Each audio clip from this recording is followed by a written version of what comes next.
Donc ressource x64, je vais charger la route. Bon, elle est déjà là. Je vais garder mon obscurcir. Je vais le mettre là. Et je vais charger aussi l'image avec le tombeau ouvert ici. Ok. Je vais juste recadrer ça parce que j'en ai pas besoin. Ok. Et encore recadrer un peu.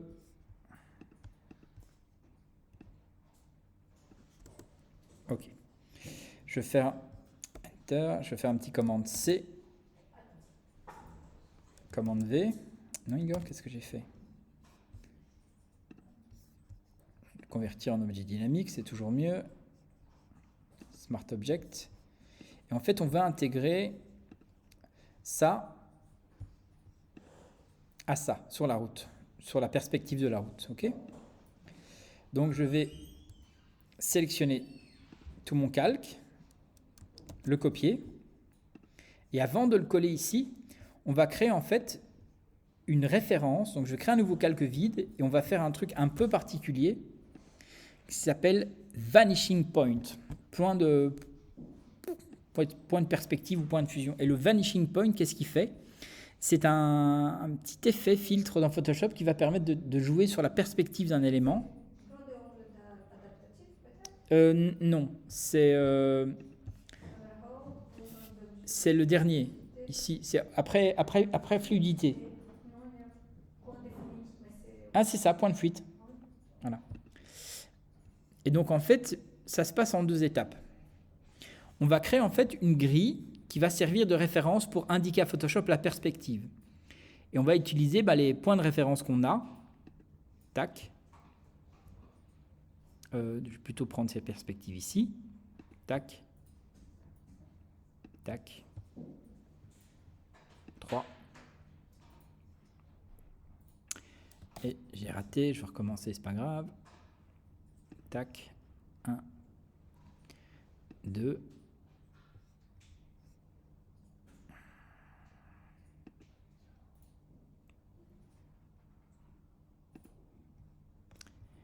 Tu veux bien à un moment donné? Non, on va recommencer. Je vais zoomer un peu, voilà. Ce sera plus simple. Tu peux le modifier, mais il faut qu'au moins que tes points de référence de perspective soient corrects. Donc c'est comme si tu demandais à Photoshop de créer une grille qui va servir de ta référence de perspective. Et quand c'est jaune, c'est que c'est pas parfaitement correct. Il faut que ça soit bleu. Et puis après, tu dois un petit peu l'ajuster.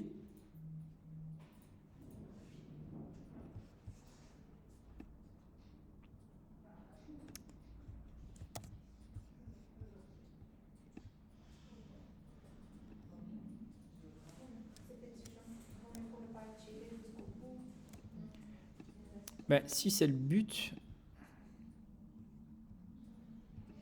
tu vois par exemple là. Ok. Bon, jaune, ça veut dire que c'est pas parfait, mais ça devrait au moins un petit peu marcher. C'est ma grille. Maintenant, regardez, je vais faire un commande V, je vais coller. Bon, par contre,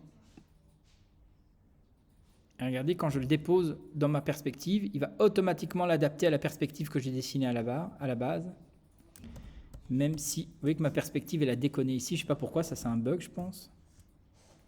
Mais du coup, le fait de créer en fait cette grille de référence, ça va donner à Photoshop une référence de la perspective du sujet. Et ça va permettre de le placer où on le souhaite. Bon, il y a quand même ce petit cadre blanc là, qui est chiant, mais on peut le corriger après. Tu peux le faire avec du texte, hein, voilà, on va le tester justement avec du texte. Oui, ici j'ai mon texte obscur là, mais je vais faire un nouveau. Dégage. Texte. On va le mettre texte en vertical.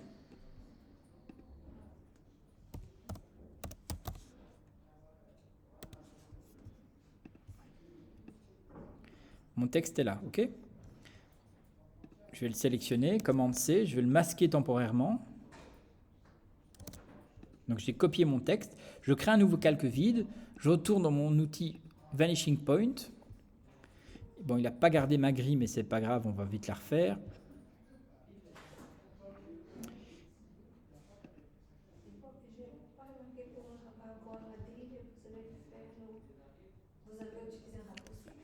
La grille se fait tout seul automatiquement quand l'outil gris se prend d'office dès que tu rentres dedans. Et je vais l'étendre ici. Et là, je vais faire avec l'outil ici qui permet d'avoir l'outil de cadrage. Je vais faire un commande V. Avec mon texte est là. Je vais le déplacer s'il veut bien. Et il ne veut pas. Super. Pourquoi? Ah, voilà. Et là, quand il va rentrer dedans, tu vois, il s'adapte automatiquement à la perspective, si je vais loin, si je vais proche. Ici, si je fais un commande T,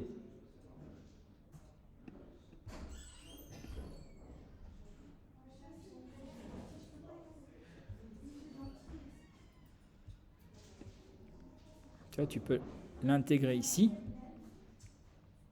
Voilà, repositionner. Si je fais OK, il s'intègre plus ou moins à la perspective. C'est que ma grille n'était pas parfaite, c'est pour ça que les grilles doivent être parfaites. Et vous voyez que la résolution est basse, parce que mon image a une résolution basse aussi. Si on prend une image avec une très haute résolution, ça s'adapte, c'est plus joli. Et puis évidemment, il faut toujours un petit peu l'intégrer. C'est le secret. Hein. Si je l'intègre par exemple en overlay,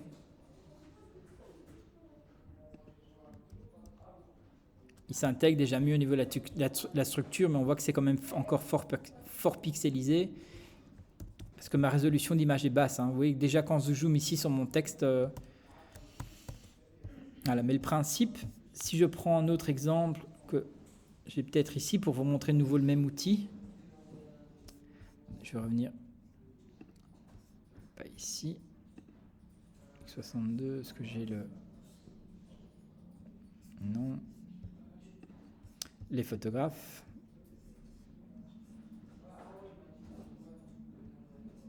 Ah voilà, ici. Vous voyez ici, j'ai un couloir.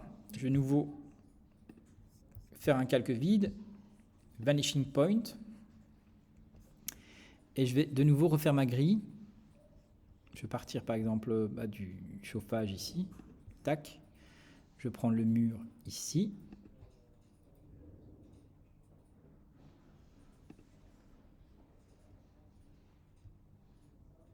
Et je vais essayer de repérer. Il faut que c'est du sens au niveau perspective. Et vous voyez, quand c'est bleu, c'est que c'est déjà mieux pour lui. Quand c'est rouge, c'est que ça ne va pas du tout. Ok, je recommence. Voilà, donc j'ai mon image qui est là, qui a une perspective, Vanishing Point. J'ai automatiquement mon outil de grille qui est là.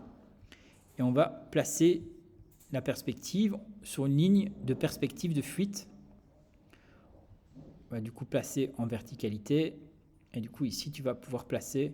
Il faut essayer d'avoir un petit peu de sens, hein, tu vois, dans le...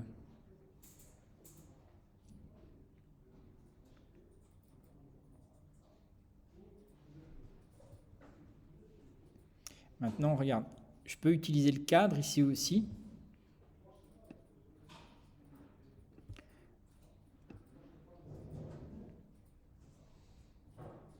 Voilà. Là, au niveau de la perspective, c'est bleu, c'est raccord, on est raccord par rapport au cadre. D'ailleurs, regarde, je peux me baser que sur le cadre, c'est plus simple. Comme ça, on est sûr que ma perspective, tu vois, elle est juste. Et du coup, je peux l'étendre. Je peux l'étendre. Je peux l'étendre, même jusqu'au plafond si je veux. Je peux l'étendre. Là, tout mon mur est mappé. J'ai ma perspective de tout mon mur. Okay, je reprends mon élément ici. Je vais reposer commande V. Vous voyez, mon obscur, il est toujours là. Je vais le déplacer. Et dès que je vais rentrer dans ma case bleue, paf, il se met du coup en perspective et il s'ajuste. Après, un petit commande T.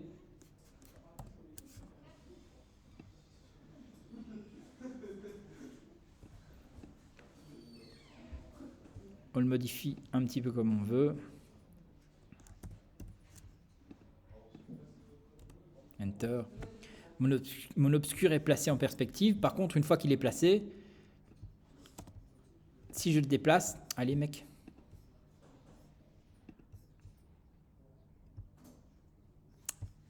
Tu veux bien arrêter de me prendre la tête? Si vous voyez, si je le déplace, la perspective n'est pas conservée. Elle est conservée par rapport à l'endroit où on l'a placé à ce moment-là, quoi.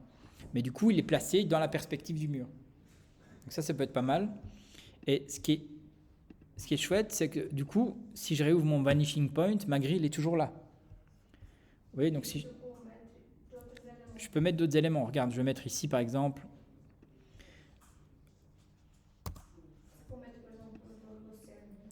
Non, c'est pas ça que je vais mettre. On va mettre obscur. On va mettre galerie.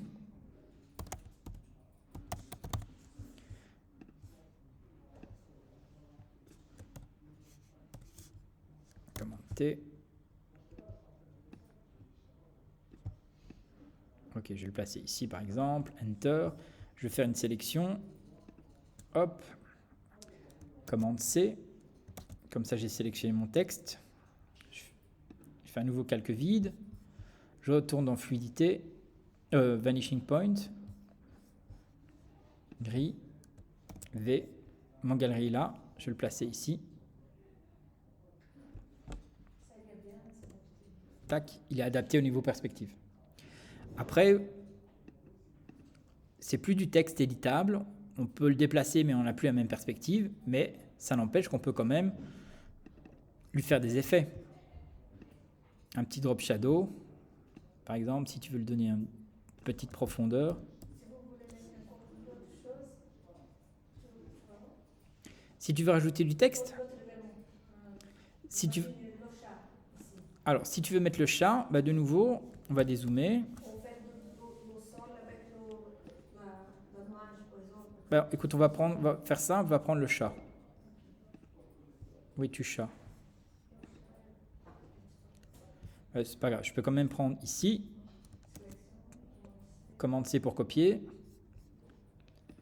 Peinture couloir. J'ai un calque vide. Filtre. C'est toujours mieux de prendre un nouveau calque vide. Comme ça, tu peux l'effacer. Voilà. Ici. Frame. V, le chat est là. Tac, il se met en perspective. Commande T parce qu'évidemment, il faut le modifier.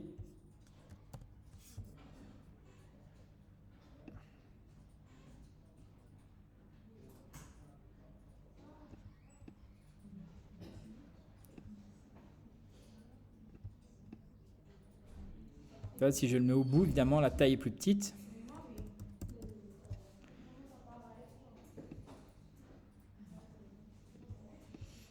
Mais tu vois qu'il s'adapte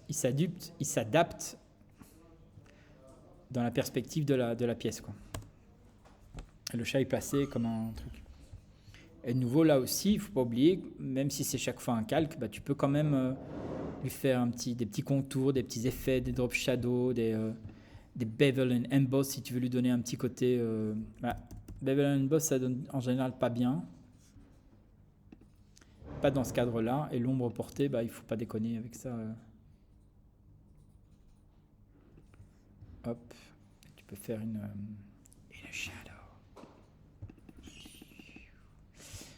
Voilà, donc ça c'était par exemple pour la perspective d'intégration, mais donc ça peut être très vite créatif et très vite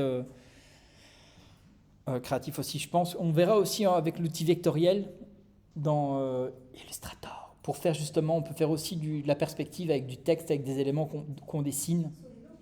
Sur Illustrator, oui, il y a plein de trucs aussi très performants qui sont même parfois plus simples, parce qu'il ne faut pas créer de grilles aussi complexes à ce niveau-ci.